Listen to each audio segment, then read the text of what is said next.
আর এই মাসে আমাদের ধৈর্য এই জন্য ধরায়, শুনুন আপনারাও, সারাদিন চোখের সামনে খাবার থাকা সত্ত্বেও আমরা খাবারে হাত লাগাই না শুধু আল্লাহকে সন্তুষ্ট করার জন্য।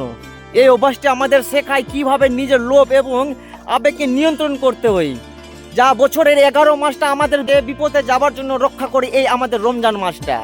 ক্ষুধা যে কতটা যন্ত্রদায়ক হতে পারে তা একজন স্বচ্ছ ব্যক্তি রমজান ছাড়া সহজে বুঝতে পারে না।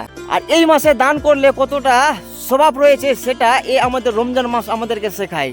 আর আমাদেরকে এই রমজান মাসটা শেখায় কেউ যদি অসুবিধার মধ্যে থাকে সেই ব্যক্তিকে একে অপরের কাছে হাত বাড়িয়ে সহযোগিতা করা, বুঝতে পারছো তো? আর এই মাসে আমরা ইচ্ছা করলে সবাই পরিবর্তন হতে পারবো। আর আমাদেরকে ইসলাম শেখায়নি যে অহংকার করুন, হিংসা করুন, রাগ করুন, অভিমান করুন, আমাদেরকে কখনো শেখায়নি।